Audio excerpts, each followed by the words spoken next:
Sup, Dad? Welcome to This Dad Reads, a pop culture podcast on books, shows, games, and all things nerdy.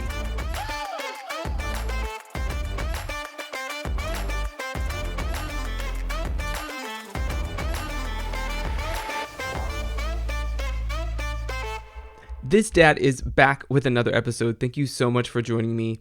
It is officially fall, and I think I always forget how busy this time of year is for me. I feel like I come on every episode talking about how busy I am, how much I have going on, but especially right now, there's just something about kind of that September, October time of year where obviously it's one of the best seasons. There's no argument there. Fall is one of everyone's favorite times, one of mine in particular, but also, having school-aged children, it's a big time for book releases. It's just a busy time for life for me, professionally, on my full-time gig. It's a really busy time, and it all just really hit me all at once. And while I have still been reading and still been enjoying books, I have been extra tired. I have been just extra going through it, I feel. And if you are in that same boat as me, I feel you, I see you, I know life is busy and crazy, and then the state of the world being what it is and seems like it just always is these days, it's just a lot of heavy times.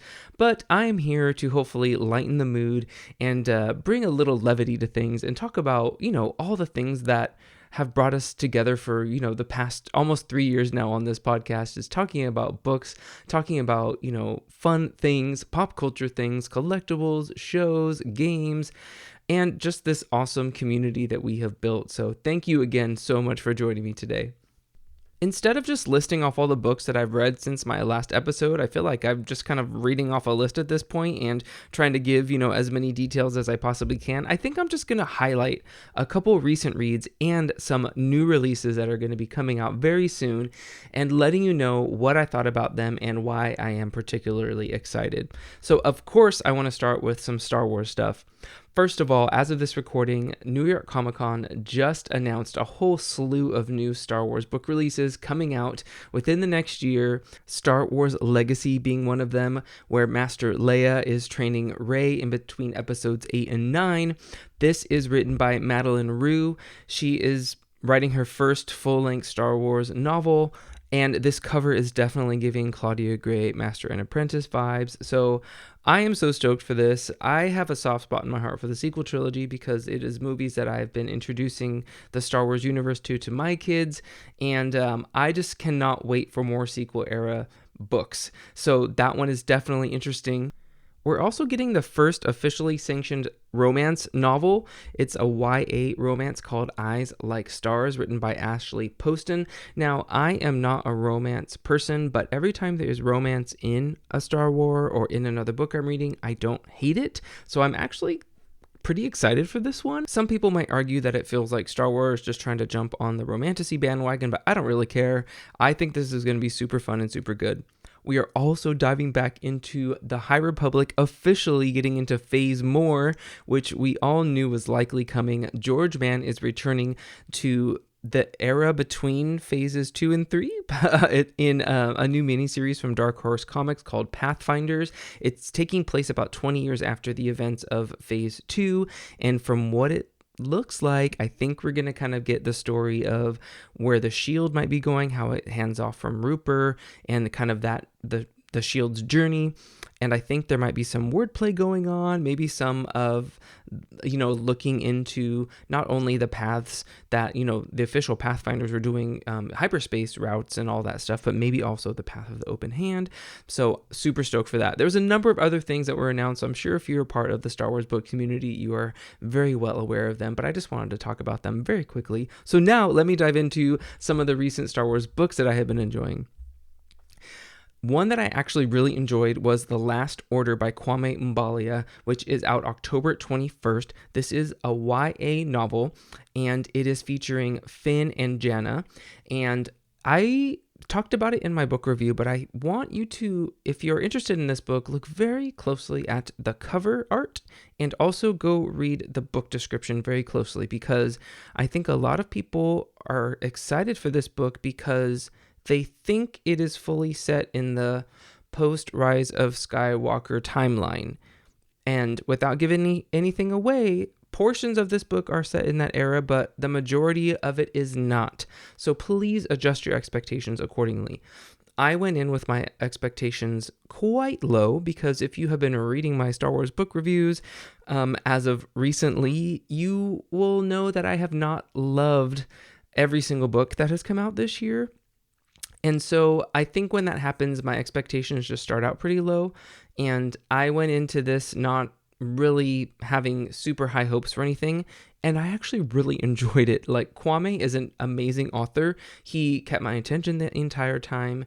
And while the events of the book did not go as I thought they would, I was very interested and intrigued the whole time. And I think he does a great job of, focusing in on Jannah in particular, someone who we have seen very little of on screen so far, and in books or any other media for that matter, and really does a deep dive into her characterization and her backstory.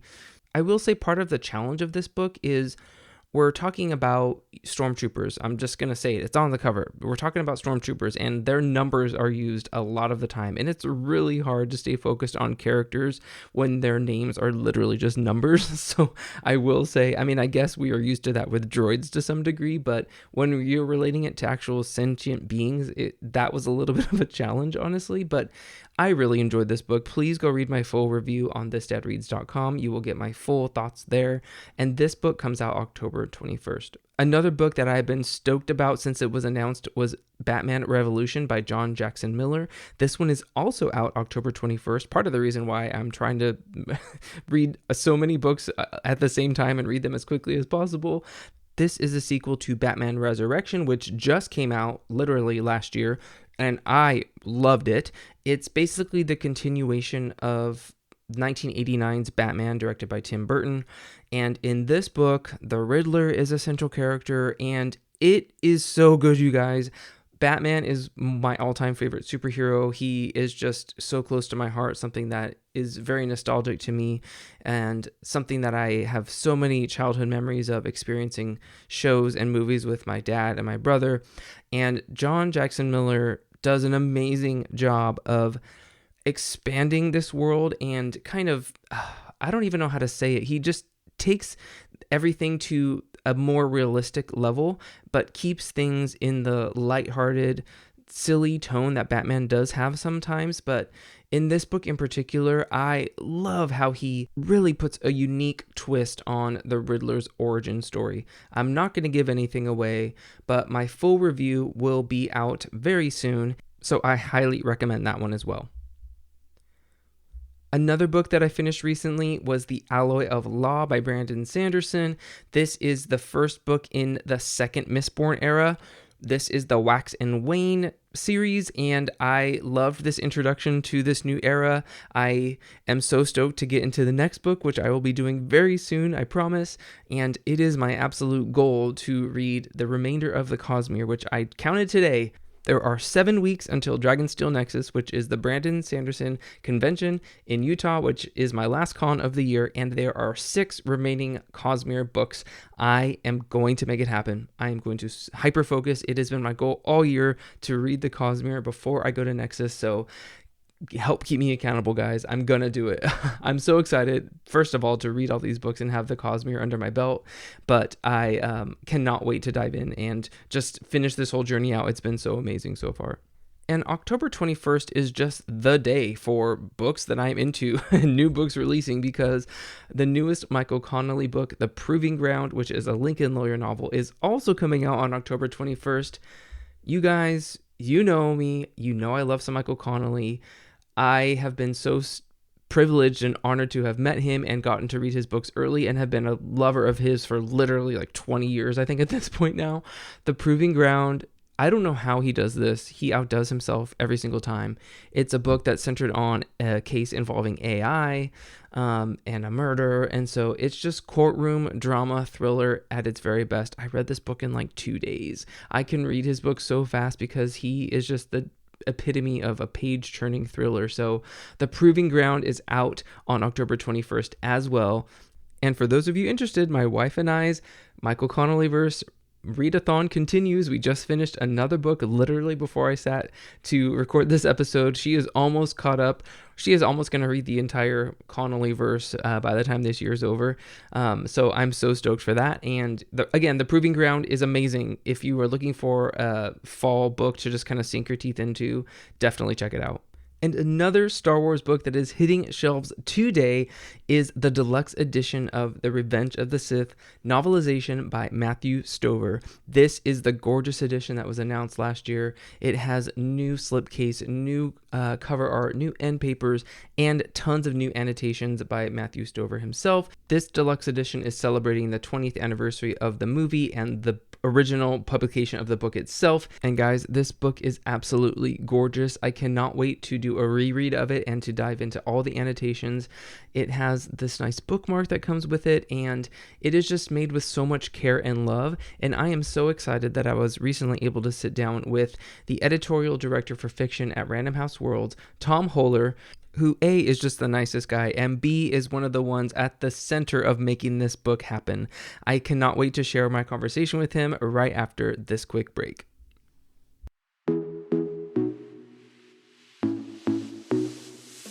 This episode is brought to you by Level 8, creators of sleek, durable luggage designed for every kind of traveler. Their Roadrunner carry-on served me super well this summer during my convention trips. It's roomy, it's smooth rolling, and tough enough to handle airports, hotels, and everything in between. And as we are now into the fall season, it is still my go-to piece. Whether it's a quick family trip, a book event, or just a weekend getaway, the Roadrunner is ready for another season of travel. The TSA locks on this thing keep everything secure. My kids especially love that. And the build quality is top notch. There's no flimsy wheels or cracked handles here. This Dad Read listeners can get 10% off their next purchase at level8cases.com with code level8read10. That's level8read10 for 10% off anything from Level 8, your perfect companion for summer, fall, and every trip in between. Joining me today is first-time guest on the show. He's the editorial director for fiction at Random House Worlds and part of the team that brought The Revenge of the Sith Deluxe Edition to life. It's Tom Hoeler. Welcome to the show, Tom. Thanks very much for having me. I was like, wait a minute, I've definitely been on the show before, but you're right. It's my first time here. I'm so excited. Yeah, I think we've talked about it before. I think we've thrown ideas around here and there, but I'm glad we finally made it happen. Yeah, this is awesome. And I'm super excited to talk about this crazy project that is somehow real. And couldn't be more excited. Yeah, we as we were just saying before we started that this isn't a visual podcast, but we are both holding copies of the book that is actually in existence now. And I remember seeing you at San Diego Comic-Con where you had one of the first physical versions, and I was like, "Can I touch it? Can I hold it?" Mm-hmm. Yeah, that was great. Yes, San Diego Comic-Con, I think, was the first time that we had a final copy that the public could like play around with and interact with, and that was it was super fun to spend 3 or 4 days just having people like come up and like very respectfully be like, am I allowed to touch that, and like leaf Yes. through pages and catch themselves sort of reading an annotation. It was great. Yeah, you were like, "Yeah, please, that's what it's here for." And Yeah, I was like, "Are you sure? This feels this doesn't yeah, feel right." the only rule was please don't run off with it, Yeah. and luckily nobody tried to. Well, the hardest rule to follow, if I'm being honest. Um, oh, I'm so glad to have you here because outside of having Matthew Stover himself here, I can't think of anyone else I'd rather have. Obviously, you were on the panel at San Diego Comic-Con talking about this book, and this has been just a release that I know is on high on so many people's lists for this year for Star Wars books. So I just wanted to get it kicked off. I just want to hear from your side. Take me back to the impetus for this idea for this edition. Where did it all begin? Well, it sort of all began in two places. It began, I would say, most formally when we started to think about, as we do when anytime there is a milestone or anniversary related to something in Star Wars, whether it's a movie anniversary and thus novelization anniversary or something else, and we think about, oh, how might we be able to celebrate, right? How could we? Is there a cool project that we could do? Is there a new project that we can do, or is there something commemorative that we can do to help celebrate it? Because that's always a ton of fun, and there's often usually a book or a series or something that we can go back to, it's just great. It's awesome having such a deep backlist with Star Wars that we can do that. And so when the conversation started around like, well, where the the anniversary of Revenge of the Sith is here, and thus that means the anniversary of the novelization is here. Is like, is there something we could do? Um, we then really started to think about like, oh, what if we made like a really cool version of that book? Because in part, we went back and look, we realized, well, this book's been around for 20 years, and audiobooks available, the ebook, paperbacks, things like that. But the hardcover book has not been available new for almost 20 years. It's like really since 2005, 2006 when it was published. So we're like, oh, we could do this really amazing physical edition again and like refresh the hardcover. It'd be great. But it sort of unofficially began for me because this has been a kind of passion project, like wild idea I've had in the back of my mind for a really long time of like, I have always so adored this book and always so admired Matt Stover and his work. I've always had a million questions about how exactly he actually made this book. And so then I've always had in the back of my mind, like, it would be really great to be able to delve into that one day. And so when we came up with the idea that we were going to do a really enhanced deluxe special edition, I was like, oh, this is the moment to try this. What if we got Mr. Stover to come and annotate the book? And that's where this came from. And that combined with the idea of putting together all these special like bells and whistles for the book package itself, really sort of came in together in the perfect marriage of saying like, oh wow, this is going to be something really special that readers of all sorts and audiences of all sorts will really want to come to. So that was the sort of origin story for the project. That's amazing. And I know what it's like to feel like you have a passion project. And in my, regular day job, those things always don't get off the ground, right? Like things like, oh, I have this really good idea, but I've got to like, I have my own channels of hierarchy I got to go through. And I'm sure there's probably a similar vibe for you, but how cool to know that you have a passion project that like you got to see all the way from like idea to completion and holding the final book in your hand right now. That's so Yeah, cool. it's super. This is awesome. That's why every time I've ever talked about it, I'm like, I almost can't believe that this thing, exists, because it has kind of sat in my mind for so long. So that now that it's a real thing that people are going to be able to buy and read in a couple of weeks is it's still a little weird. Still like I won't quite believe it until like I go to a bookstore on sale And day see and it. see it there on the shelf. Right. Well, you can retire now, Tom. Like your work here is done. Like it's been a good Uh, run. Congratulations. were that true? Were that true? Uh, so special editions of Star Wars books definitely Mm-hmm. aren't a new thing, but this one just feels extra special for a lot of the reasons you just mentioned. I would love though for you to kind of go through each special element of this book, and Sure. obviously describing as much of it as possible since people are listening, and help me just understand some of the insights or maybe challenges that the team faced when making this book happen. Sure. So the core idea around in making a special edition, of course, really kind of starts with, all right, what's the sort of theme or the focus of the physical book, of like the packaging, and trying to put all of the different elements that you put into the packaging, the design of the physical book itself, to all be like moving in the same direction. And the kind of idea that we landed on was Matthew Stover's novelization. One of the reasons why it is so beloved and why it has endured so much is that it is unique, not just among Star Wars books, not just among Star Wars novelizations, but all film novelizations ever written. It is this unicorn book because of the way in which he approached the storytelling, the way in which he approached the story as essentially a myth, closer to something like a Greek tragedy than like a film that he was just adapting the plot and beats of. And because of that, we came up with this idea that we wanted the packaging in totality to really speak to and complement that sense of like an epic mythic story.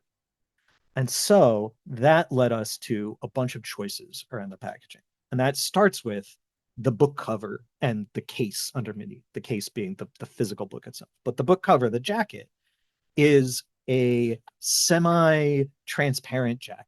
It's actually printed on acetate, which we wanted to use because we always had this idea of putting the case, wrapping the entire case, meaning the physical book, in this wraparound image using the epic duel between Anakin and Obi-Wan on Mustafar.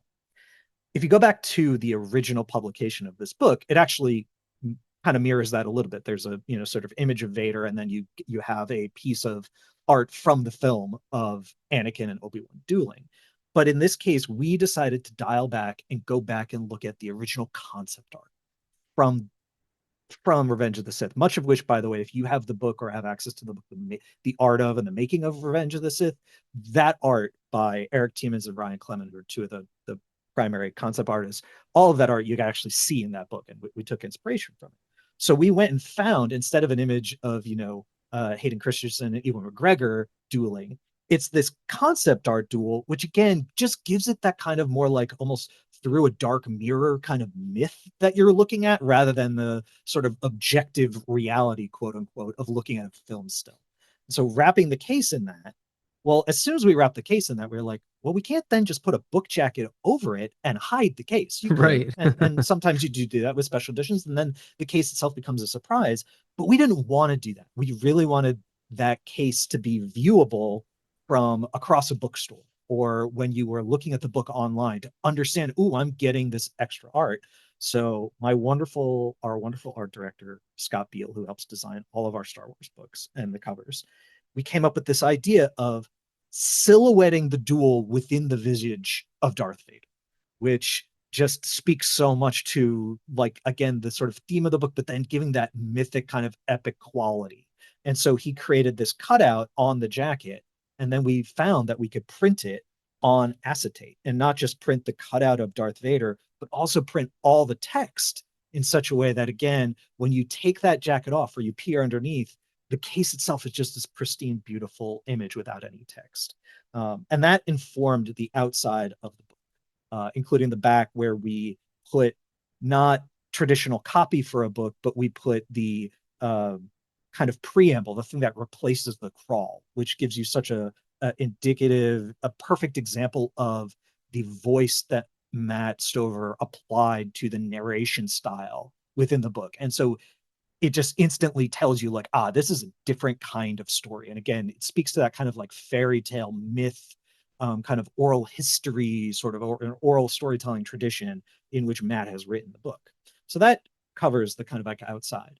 And then to sort of cap that, we of course were like, well, everyone really loves when we stain an edge, right? And of course, what are you going to stain the edge for a book? Well, it's probably going to be red, because the majority of the book cover ended up being black. And we actually tested a variety of different combinations. We even tested the book block, meaning the pages and the stained pages, being black instead of red. But ultimately, we went with the red.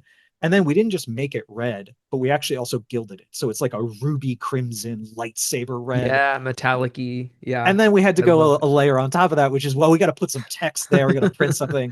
And we went through a number of different lines or excerpts that we could have, but we ultimately settled on, this is how it feels to be Anakin Skywalker forever, because that's just, that's just the line. Actually, as Mr. Stover says in one of the annotations, actually the second most notable line he's ever written. But when you've got a cover that is really about this duel between these two people and the visage of Vader, it was the perfect compliment. And so that kind of was the outside of the book. On the inside, we wanted to carry that forward a little bit more. So there's more concept art on the inside on both the front and the back, what we call the end papers, the front end paper and the back end paper. And there again, we were relying on this wonderful concept art from these amazing creators who were contributing concept art to designing the film itself. And we wanted to pay homage to kind of the hopefulness with which the book begins, and the let's say opposite with which the book actually does end hopeful, but the sort of the opposite in terms of Anakin's journey. Right. And We so all the know how opening, we all know how the movie ends. exactly, Yeah. which was a big part too, again, of why and how Matt Stover approached writing the book in the Mm, first place, was this idea of everybody knows how this thing's going to end, so I have to make specific choices about how I tell this story, because this is not a story where people are going to be guessing, oh, is Anakin going to be okay? right. He's not, right?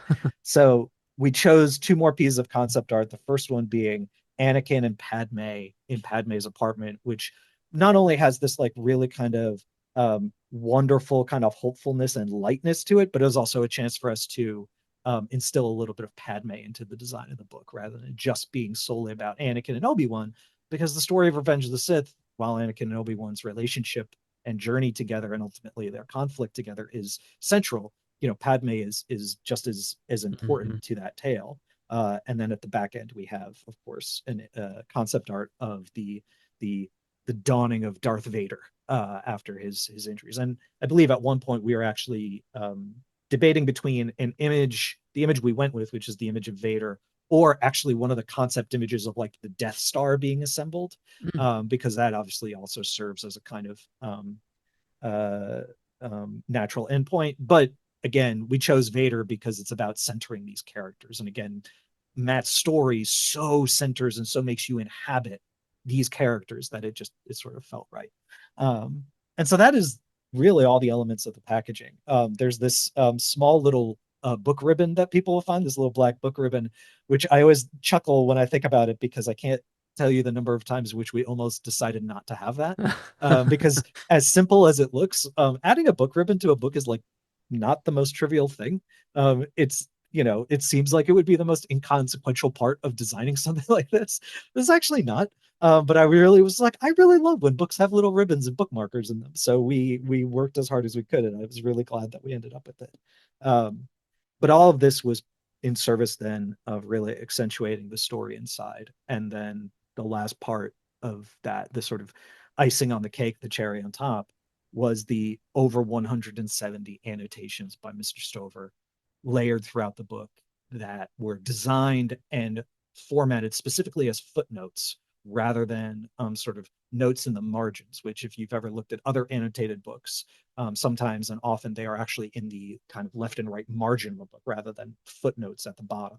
Um, and the reason that we chose to do that, we actually, again, we tested all of this like a bunch of times, was when you do notes in the margins on the left and the right, you're forced to constrict the actual text page quite a bit. So you crunch the text, which kind of makes the page look very odd. It also means that the notes in the margins, your annotations, have to be very short Mm. because they are themselves in a pretty tight margin. And as you read through this book, you'll notice the annotations are not short. They are not 2 or 3 words long, not a sentence long. They're a couple sentences. And so putting them to footnotes allowed us to not just give more space for Matt to be unbelievably eloquent and Mm. really provide even more detail with the annotations, but it also moved all that text to the very bottom of the page, which I think for me made it such that if you're someone who's coming to this book who's never experienced the story before, or you just want to use this book to focus on the story and not also on the annotations, or I want to come back and see the annotations later, the annotations are now in this like more unobtrusive area of the page, and it does not, I think, impinge upon the reading experience as Mm. much, which again, we like spend a lot of time thinking about every single one of these elements. I will say for my own part, I got a little obsessive about like where things are going to be and aligning everything, because I really wanted the book to serve folks who've lived with this book for 20 years like I have, Mm. as well as folks who like are only hearing about it, or if not hearing about it, only getting around to reading it now with this edition. And I wanted it to work for every single person, regardless of sort of, wanted the book to meet them. The better way to say this is actually, I wanted the book to meet them where they are rather than Mm. forcing readers to meet the book where it is. And I think that we were able to achieve all of that. And so none of those things were easy to accomplish, but all of them, just every single time we sort of locked in on doing one of them, we were just like, oh, right, this is making this book even better, even better, even better. But by far, of course, the probably most complicated and most amount of work went into developing all of those annotations. Oh, I'm sure. And I heartily agree that you can tell that there's so much care put in this thing. And I know that I think you checked a lot of boxes in terms of like collectors, art lovers, movie lovers, readers. Like that annotations thing is so smart because it feels like it's not getting in the way of your reading experience, but it's enhancing it. And so I love having annotations at the bottom selfishly because it doesn't obstruct what you're doing and you can hit it if you want and then easily get back into what you were reading. So wise choice there. I mean, we even went so far. I forgot one piece of the packaging is this little thing that you'll find when you go to buy the book or get it sent to you. You'll find this like little, it's called a belly band. This thing wrapped around the outside of the book Hmm. that has a bunch of information on it. And the reason that we did this was primarily that on the back of the belly band, you'll find like the barcode, you'll find like the price, you'll find the copyright information, all of the stuff that is required to be on a book Yeah. in order for you to sell a book. But when you're like, but this is my collector's, this is my nice edition, it's like, I don't want a barcode and an ISBN on the Right. back of this beautiful thing. So our wonderful production and design team came up with the idea of doing a belly band, which is A, very easily removable, but also B, allows us to put all of that stuff that's necessary on this thing. But then your actual book package again remains this kind of pristine artifact that that doesn't have all of that extra stuff on it, which was again it was actually a late add to the project. We were actually pretty far down the road, and then we Mm. realized like, oh, we actually could solve some of this solve some of this other little stuff and remove some of that and put it into something called like a belly band, Yeah. which again was really cool. And thankfully, there's no stickers anywhere, so you don't have to remove anything. No stickers, no saran. We did not have to wrap the books I was just in gonna ask that. cellophane, Mm-hmm. which again was something we'd thought about, because if you Okay. wrap them in cellophane, then you can sticker the cellophane, or you can put a Ah, sheet of yes. paper, which again could hold all that. Right. The challenge with wrapping the book in shrink wrap or cellophane is that if you're in a bookstore and you're like, hey, I would love to like flip through this a Look little bit through it. before I Yeah. buy it, you can't do that because it's sealed up. And so again, the belly band kind of allowed us to get around that, because even with the belly band on it, you can still open the book and Sure. peek Sure. through. But no, that was again, that was another option that we thought about. So yeah, you mentioned the annotations and like bringing this extra element to the inside of the book. Tell me a little bit more about what that process looked like. Like you obviously brought Matthew Stover back, and that was a whole, element to this book, but tell me a little bit more about that process and what you're hoping readers can really get out of it. Sure. So it was it was really fun, and honestly one of the more fulfilling experiences in my career.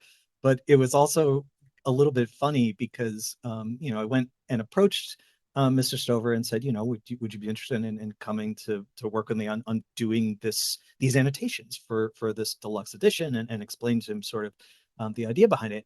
And he was totally keen and interested, but he was like, but I've never done an annotated book before, so I don't really know exactly how to approach annotations. I could use some guidance with that. And we had this funny conversation because I said to him, I was like, well, I've never done that either. I was just going to say, were So you we're like, going to have neither to have figure this I? out together.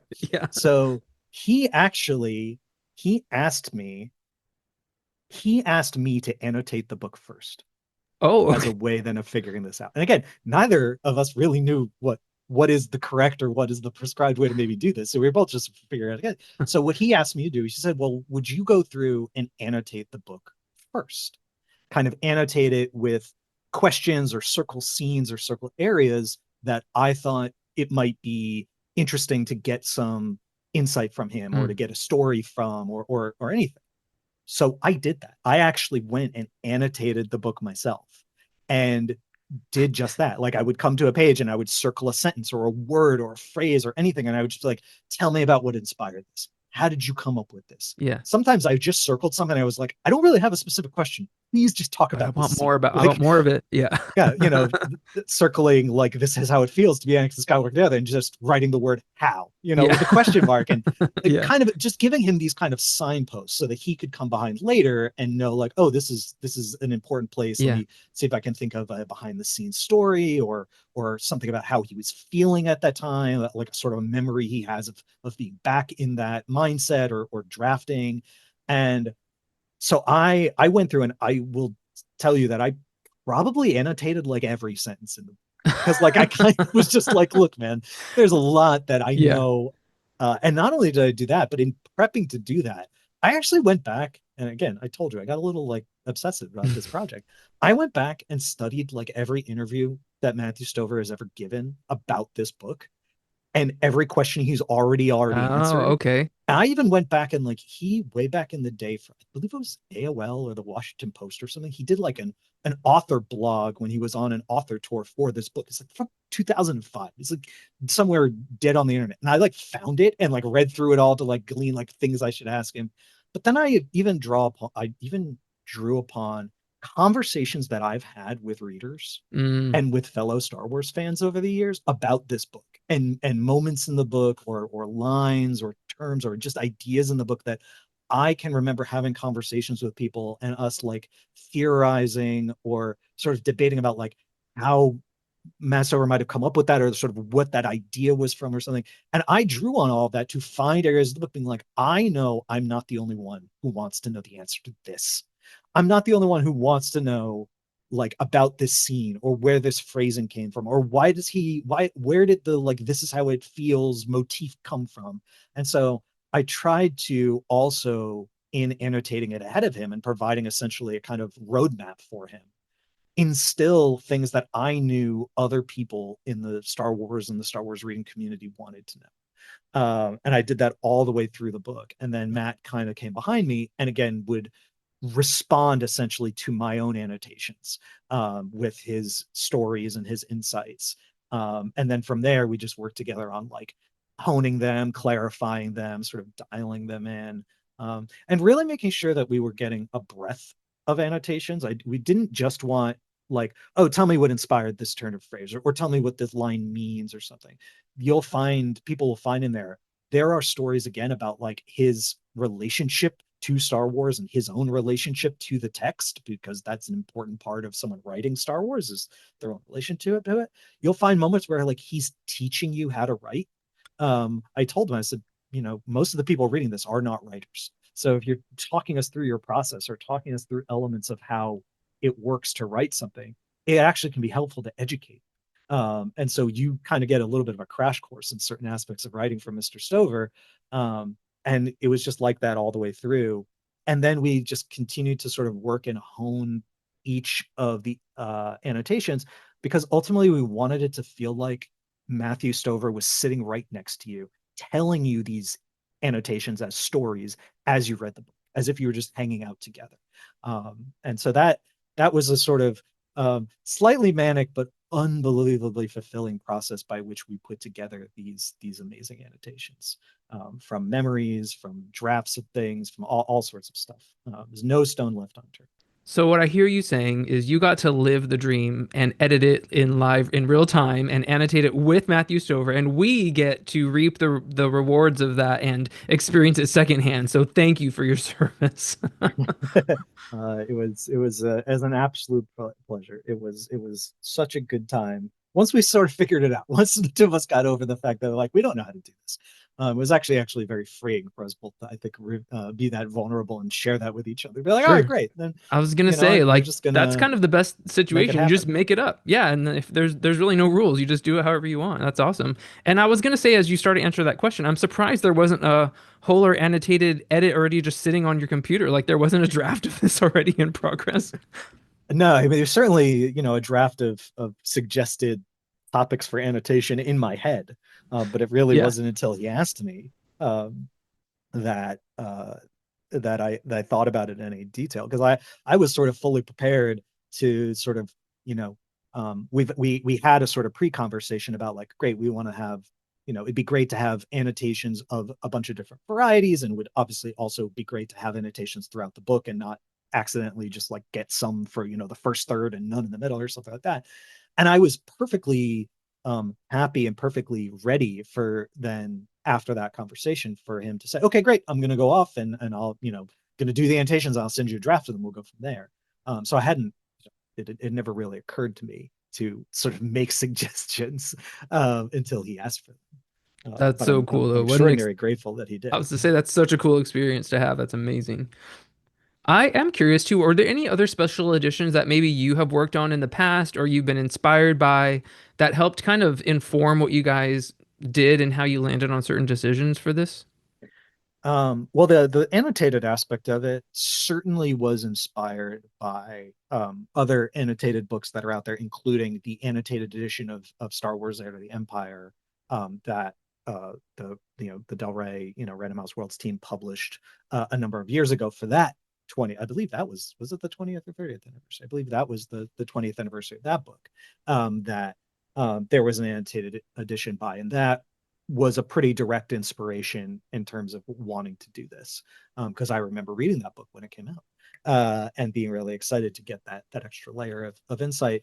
But I think that the other books, particularly special edition books, that really helped influence this is all of the convention editions and sort of special editions that our team has been doing over the last number of years, whether it's the kind of wild High Republic box set that we did for Star Wars Celebration back in 2022, or all of the different kind of San Diego and New York Comic-Con edition books that we've done, where we really get to take the standard approach to making a book and the designing a book, and we get to play with some of the like not hard and fast, but some of the more traditional rules about what goes into or what doesn't go into the packaging. We certainly have learned a lot and drawn a lot from there. And then, of course, just if you go into a bookstore nowadays and look around, the number of books that in their first run, not even a special edition or an anniversary edition, but just in their first run, are getting all sorts of Hmm. amazing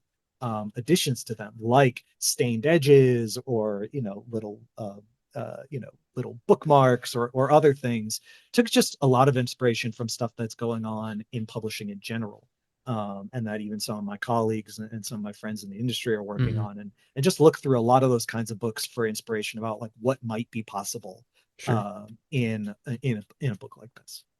Well, like you said, the bar has been set extremely high now for Star Wars books, so you have a lot to live up to for the future. You're gonna have people clamoring for more. I'm not gonna even ask what's planned in the future because I know you probably can't say, but all I will say is, as a longtime Star Wars reader, lover, collector, this cannot be the only special edition of this nature on my shelf. I mean, we love making special books. We love every time there's a chance for us to make something for the convention or an anniversary or something. It's always something that we talk about and we consider. And even when there's not specifically like a project we're actively working on, between the editorial team and our design team and our production team, like we're always talking about like, hey, I was in a bookstore the other day and I saw this thing. Like everyone, we should keep this in mind. And down the road, like we're always thinking about and taking inspiration from books that we ourselves are collecting or reading or seeing, um, just to have in the back of our minds, because you Yeah, never know. It might be next week, it might be next year, it might be right. 5 years from now. There might be a project where like, oh, remember when we saw that very cool way of doing the book cover? Like, could we try that here? Could we use that here? Um, it's something that like we kind of make part of our process and our work together all the time. That's Again, awesome. even when there's not like an active project we're trying to solve Sure. necessarily.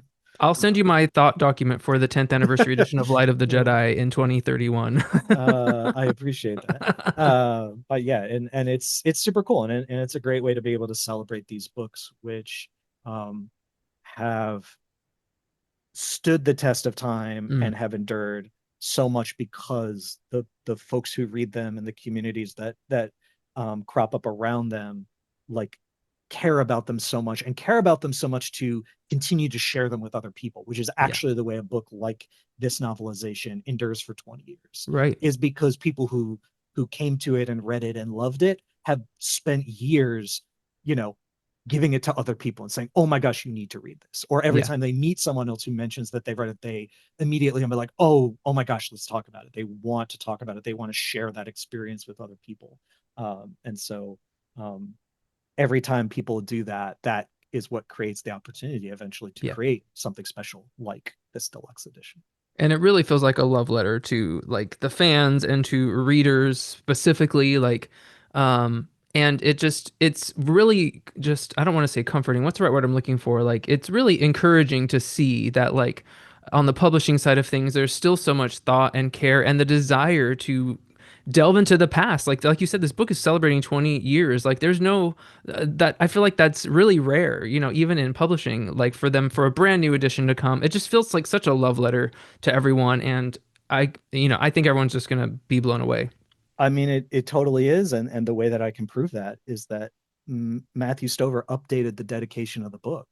Of course, the book is originally dedicated to and still is dedicated to George Lucas, but Matt updated the dedication in this deluxe edition to include a thank you to the readership, to That's the so cool. fans, to the reading community, because he sort of recognizes, as we do, how much they have been so central to this book enduring long enough that he and I could figure out how to make an annotated version of it together. Yeah. Um, Yeah. and so yeah, we don't take that lightly, and it's the coolest thing about it's one of the coolest things about books is the Yeah. relationship that the readership develops to it and the way in which a writer and a publishing team and an editorial team has goals and ideas around what they want a book to accomplish or what they imagine a book is going to be. But the moment that that book steps out into the world and starts being read by people, it becomes theirs as much as it is anyone else's. And the way in which a book lives on usually takes more on the form of the way in which a reading community has embraced it. Yeah, Often in ways that a writer or an editor or a publisher could like never have imagined or sure, envisioned. sure. But it's a wonderful. Yeah. That's awesome. I did have a couple more just questions. I know I've noticed that there's a couple editions of this special edition that are coming out. Like Yeah, specifically, there's a UK edition, and then I know Inkstone's doing an edition. There's a couple other partners I know doing their own edition. Help me answer in general. How come sometimes these differences in US and UK editions happen? What's the reasoning behind that, aside from, maybe just having it look different for different markets? But I was just hoping to get some of your insights on that. sure. So the reason why, I mean, the reason why books are ever different in, say, one market, like one country versus another, is that, sometimes between countries, a great example is like just pick any big author you're, fan of. Naomi Novik, George R. R. Martin is of course a great example. Brandon Sanderson, Stephen King. If you go look at the same books of theirs, like a Game of Thrones or anything else, and the version that's published in the United States versus the UK versus Germany versus wherever, that aside from obviously translation might be a consideration, they often have different packaging. Sometimes the packaging is like wildly different, but sometimes it's like only slightly different. And that oftentimes will come down to just sometimes different audiences in different countries actually respond differently to different types of book packaging, or the publishers in those different local communities or markets or countries. It's funny, we refer to them as sort of local markets or local communities, even if we're talking about like a giant country. That's just one of those funny things about publishing terminology. um, just different packaging sometimes works for different audiences, and that can extend to the way in which books are consumed in different countries. So sometimes that's the case. Sometimes it's also that a matter of the way in which, so for example, for this book in particular, the reason why there's a little bit of difference and variance between the edition that's going to be found in the US and the edition that's available in the UK is that some of the bells and whistles that we were doing with the acetate jacket and other things, it was not quite going to be one-to-one possible for a number of reasons for the UK team to match that. So they by necessity had to make a couple of tweaks just based on some of the like physical aspects of the Mm, book. And so for that, they, figured out the way to create a version that best espoused the parts of the book that they weren't quite totally able to execute on. Which, by the way, the UK edition like looks really awesome. I was like really excited and really impressed to see that edition. And so hopefully folks will check it out. But it's usually will come down to either like just like a practical matter okay, for sure. whatever reason, or it'll just come down to different countries or different audiences respond to different types of book packaging. And so you will sometimes see subtle or even great differences between those markets. Um, but that's usually the broad reason, book Gotcha. to book. Yeah, And then sometimes too, just a publisher in another country might want to, for whatever reason, like, oh, we really want to commission different art, or we want to have something unique as just yeah, another additional selling point or another additional way to promote that version of the book in their locality to people, to grab the attention of readers who, quite honestly, might also be paying attention to whatever the first version of a book is. If the book is first being published in the United sure. States, or vice versa, if the book is first being published in Germany or first being published in the UK, that can also be a reason too. I just wanted to also ask you personally, what are some of your favorite special edition books that you own, like some of the treasures on your bookshelf? Um, I'm gonna be very honest. I don't own many special edition books. I have a couple. Obviously, I have quite a number of the Star Wars books Mm-hmm. that we have made over the years. If for no other reason, of course, to keep a record of books that I've worked on. I have a number of different special or more collected editions of many of Tolkien's books. Since my partner and I are both giant Tolkien fans, and buying collections and special copies of those books together has been something that we've enjoyed doing over the years. But actually, for the most part, I don't often buy a lot of special editions. Um, not for any specific reason. And certainly I love a, really well designed, beautiful sort of artifact of a book. But in general, I usually tend to just buy and then, frankly, uh, beat up a lot of my books. Not like I'm throwing them around the room or anything, or like handing them to a dog to play with, but just I read them a lot and I Well reread them. And loved. I Yeah. don't, I don't get overly precious about like, oh gosh, the spine on this book got creased or has been broken Yeah. a bit. Oh no, I fold down the corners of my own books just because I'm like, it's a book. Books are meant to be read.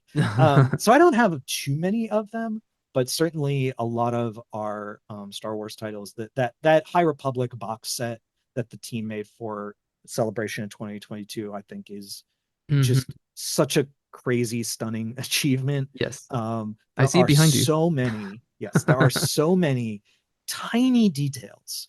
It's not just the fact that like, oh my gosh, there's like Arabish printed all of this thing, and it's meant to, kind of look like the ancient Jedi text that Luke might have been Hmm. collecting in the Last Jedi. But just the tiny little bits of filigree and design that are all over those pages, um, really was and always will be this like incredibly special book. To say nothing of the fact too that it was made at a time, in 2022 and 2021 during, some really true challenges in just getting normal books printed Yeah. and delivered, much Yeah. less special editions. And if I recall correctly, like that book we decided to do and was printed and was like on its way to being delivered to us before we all knew for sure that Star Wars Celebration was going to be happening in Oh 2022, no. since that was absolutely, obviously a moment where large Comic-Con type events were coming It was back, but sort unknown. of Right. coming back with baby steps, right? And coming back Right. with like, yeah, we're pretty sure we're going to do it, but we won't know right until before then. And because of the complexity of that book and the fact that a book like that had to print overseas is not a book that we could print domestically due to the processes involved and the expertise needed, that we essentially had to decide to do it, not knowing if we would have a convention to bring it to readers at. Which I'm sure we would have figured something out if that Yeah. had not been the case. But that just plays into, I think, why that particular box set, remains so special to me. Um, so it's really all of those. But yeah, I was thinking about this question earlier today, and I was looking around my home, and I was like, oh, I actually don't really have that many special edition books. If you move past the Star Wars shelves, there's very Right. little around here. Um, uh, but I'm sure as time goes by, that I will, um, much like really awesome, 4K box sets and really Mhm. awesome, restored movie editions, that I will find more special editions to add to my collection. There you go. There you go. Well, I have to ask you this question in particular. I ask it to all my guests because I always want to know what people are reading, and you probably are the guest who will get. It's going to answer this question the most differently than almost everyone else. I mean, maybe some of the authors that I'm talking to, but what have you been reading lately? I'm assuming that some of these books aren't even going to be available for some of the listeners for quite some time. But what have you been into lately? Um, If, I'm as trying to much as you think can say. of the things that I'm allowed to tell you. Yeah. So I'm reading a number of things, which folks will, I promise you will all get to enjoy and read sometime in the future, though I can't tell you when. And actually, I will tell you that at the moment it's been a bit of a busy time, and so my sort of TBR pile is actually quite large because there are. This is true. This is the life of a book editor. You go through these moments where your editorial sort of workload, your editorial calendar, your editorial dance card is so busy that your ability to read for pleasure or read for other opportunities is pretty limited. It's a little like being in school and be like, I got tons of books to read for English class. I don't really have time to read a whole bunch for care. But what did I recently finish? Um, this is particularly bad that I can't actually recall the last thing. I know that something that I tend to do in light of the fact that I spend my days reading and editing and sort of working on things, that oftentimes when I am reading for pleasure, I tend to push well outside the topics and areas of books that I work on. So I've been tending to and have been reading a lot of nonfiction lately, because nonfiction, and particularly like sort of nonfiction just about the real world. I don't mean like Star Wars nonfiction.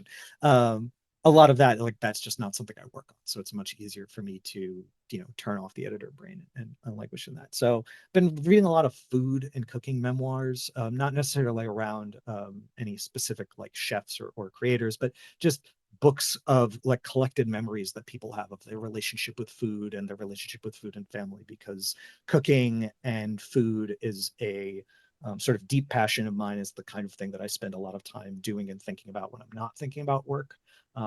So I've just been collecting lots of sundry memoirs and books about that.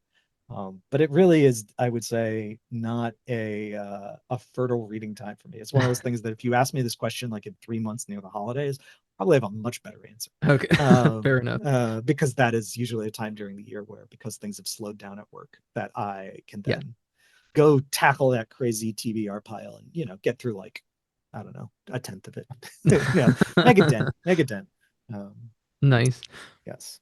Well, one book that I know I'm excited to finish soon is from another Star Wars author, but not in the Star Wars universe. It's Batman Revolution by John Jackson Miller. I'm so excited. I started the book the other day. That one's coming out soon as well. I see it behind you on your shelf. I'm loving it so far. I thought the first one was so good. So anyway, I'm just excited for that book. I wanted to mention that. Oh, well, I appreciate that. Yeah, super great. It's always fun to work with John Jackson Miller, whether we're working in the galaxy far, far away, or a neighboring galaxy, that happens to include Gotham City, and getting to work on some Batman books while also working on Star Wars books. It's getting to you know have cake and pie at the same time. Right? I It's was gonna like say really living the dream, my yeah, friend. best of Living all the dream. worlds. But that's been super fun to work on. And yeah, it's also fun that that book happens to be coming out right around the same time as the Revenge of the Sith deluxe Yeah. edition. So having two books to kind of celebrate in close proximity to one Yeah. another And is then Master of fun. Evil in November. So like this fall is just hitting for Star Wars and for nerds everywhere. So I'm so excited for everything coming Yeah, but out. not there's no shortage, shortage of great reading material coming out if you or anyone is looking for something to do this fall, Yeah. looking for stuff to read. If you want to add to Um, your TBR, just go for exactly. it. Yes. Well, Tom, thank you so much for being here. Before I let you go, where can people find and interact with you online the best? Yeah.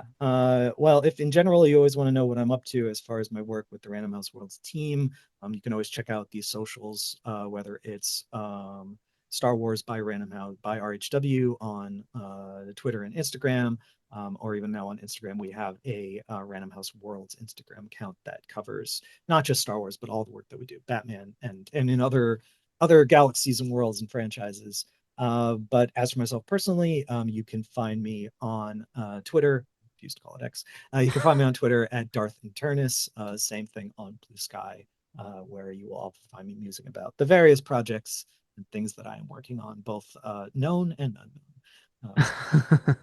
And I wouldn't want to say too on behalf of just the fans and the people who are in this space, like you're so collaborative and kind online. You're always offering, advice on people who are looking to get into publishing. So definitely go check out Tom. Give him a follow. He's super engaging and always super nice. And please go find him at a convention. Are you going to be at any other conventions this year? Yes, it is. So we are chatting right now on September 30th. So I will be at New York Comic-Con, which starts next week. I believe it runs from the 9th on Thursday to the 13th, nope, the 12th of Sunday. Okay. So I will be at New York Comic-Con that weekend. We will be there hanging out, celebrating Batman stuff, celebrating Revenge of the Sith, celebrating the upcoming Master of Evil. So me and the rest of the editorial team will be there talking about all sorts of books. And if anyone happens to be at the show, come find us and say hello. Tom, thank you again so much for being here and for carving out some time. I'm so stoked for this edition, and I loved hearing all these insights and tidbits. Yeah, thanks very much for having me, and hope everybody enjoys the book. Thank you so much to Random House Worlds for sending me my own copy of the Revenge of the Sith Deluxe Edition. It is already gracing my shelves beautifully. And again, a huge thanks to Tom for joining me on today's episode. Thank you for hanging out with me. I will catch you guys next time.